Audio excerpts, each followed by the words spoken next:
Alice's whole thing is entertainment. If it's entertaining, if the audience gets off on it, it's there. You know, he has his rules. There's certain places he won't go, you know, but there's other places where he will take it as far as he can.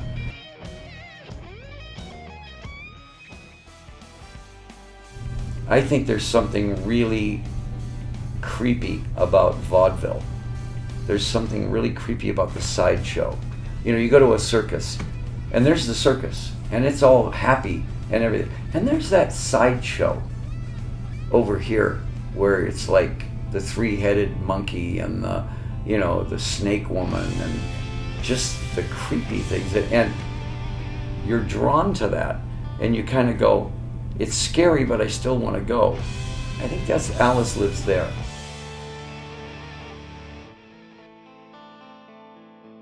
The reason that we did this album this way was because it's not the way we would normally do an album. Bob Ezrin and I decided that let's break the mold. Let's not make an album where there's a storyline. Let's just make an album of great songs wherever they lie. We're gonna get 20 songs from 20 different areas, and whatever 10 or 12 songs make the album are gonna be just because they're the best songs. But they're gonna definitely have our twist in it. And we're gonna take maybe you know, Tommy comes in with a song from Sweden. I listen to it and I go, okay, melody is great, this is great. I'm going to rewrite this lyrics totally because it's not what Alice would ever say. Alice would never talk about that. But he would say this, you know, and then I will rewrite the lyrics because I'm the only one that knows how Alice thinks. That's what makes it paranormal. It's not the normal way to do it. Coming up with musicians that people would never expect us to have on the album, you know, Larry Mullins Jr. on drums. People would say, Tommy Lee I could see, or you know, somebody that's just pure rock I can understand. Zach Starkey would be great. And I go, yeah, predictable though. Let's go someplace where it was very unpredictable. Larry Mullins from U2. The two bands have nothing in common at all. Musically, we're still hard rock bands, but if you think of Alice Cooper and U2, you don't really would ever put them in the same category. But let's use that element, that drummer, and put him in our kind of song. See what happens. And it really ended up unique. It ended up really, really cool. And he loved it. He had a great time playing this because he works totally differently with U2 than he does with us. You know, I think artists need that. They need to break out of what they're good at and challenge themselves. So he was very brave in kind of coming into our camp, and what he did was really unique.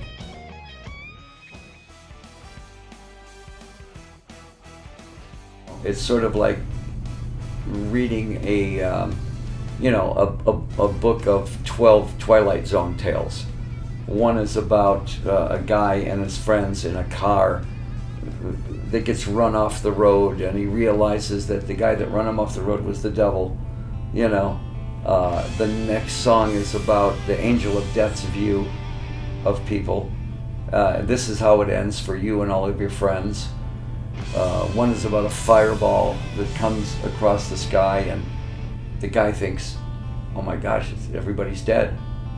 And then he wakes up and realizes that a dream, goes to the window, and here it comes again. Here's the fireball. Now he's not dreaming.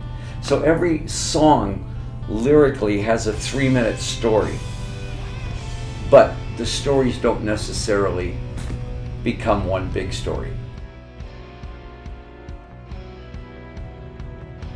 First of all, we treat Alice in the third person.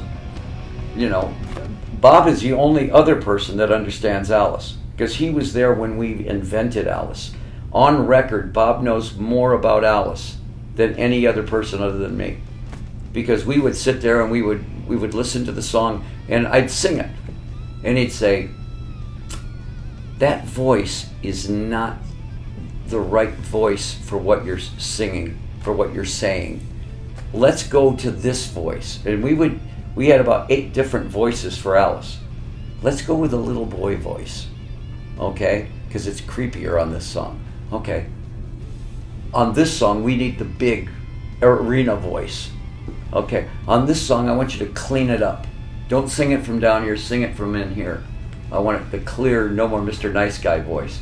So it's just like an instrument. You know, the voice is just like an instrument. And I understand what he's talking about. If he says, give me Bowery Boys on this one. You know, okay, school's out. I want, yeah, maybe that voice like that, you know.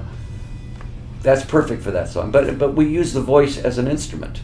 Our background is the Yardbirds and the Who and the Beatles and that. And then you throw a little West Side Story in there, and you throw a little Salem's Lot in there, and you throw a little this, and this, and Broadway in there, and you mix it all up, and you get Alice Cooper, you know. And the only 2 people that really know if it's an Alice song or not are Bob Ezrin and I. We're the 2 that really basically created that sound, that look, the intention of Alice Cooper.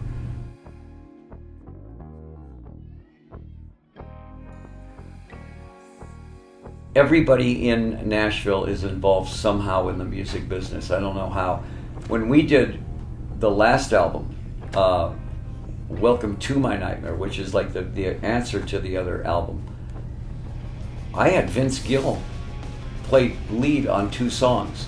Now people go, Vince Gill, total country. I go, wait until you hear what he played on these songs. My guitar players listened to it and went, oh crap, I can't play that. You know, this guy, what he played was so outrageous. Jeff Beck could play it, maybe a couple of those guys, but nobody else could. Vince Gill just killed it. So here's a country guy playing on a rock album and nailed it.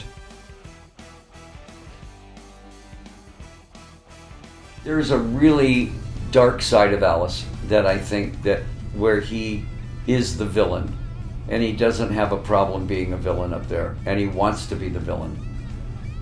And then there's a very slapstick side of Alice. In other words, Alice might threaten to slit your throat, but he also might slip on a banana peel to get a laugh. You know, so there's 2 very different sides to Alice. You know, I always look for that moment where I can get a laugh out of the audience. But at the same time, I want to terrify them at certain points. And there are certain parts of the show that are absolutely romantic. When we do Only Women Bleed, sitting on the garbage can, and the girl, my wife Cheryl, is doing the ballet.